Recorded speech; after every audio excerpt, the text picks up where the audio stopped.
Hello there, welcome back. Now we have talked about liquidity ratios, which was the first class.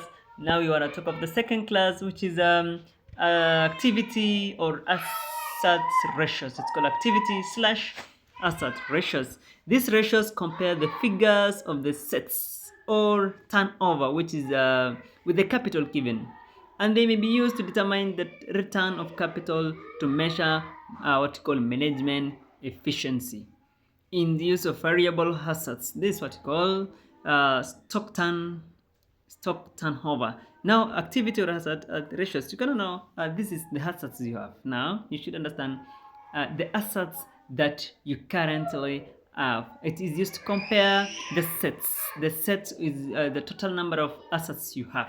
Now, this is what you call stock turnover number one.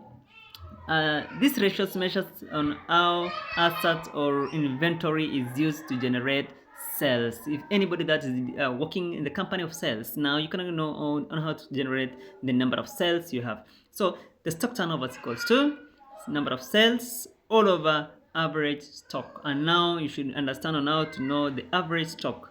Average stock is opening stock plus closing stock all over 2. Because why is it always say over 2? Because they are 2, they are compared by the opening stock and the closing stock. That is the opening stock of the carried down. Opening stock is the carried down balance. Do that here when you are doing what you call profit and loss account.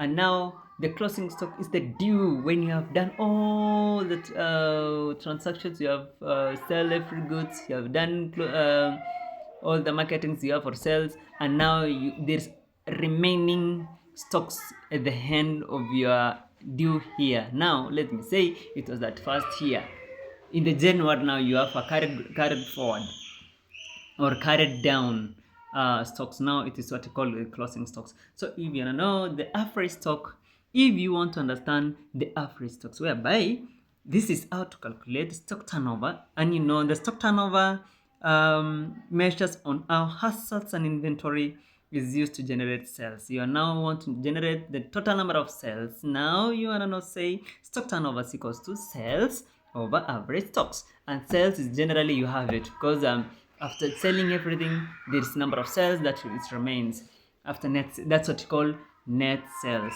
Now average stocks equals to opening stock plus closing stock over 2. That's what you call average stock. That's opening stock can be the carried forward you have, and the closing stock is that carried down.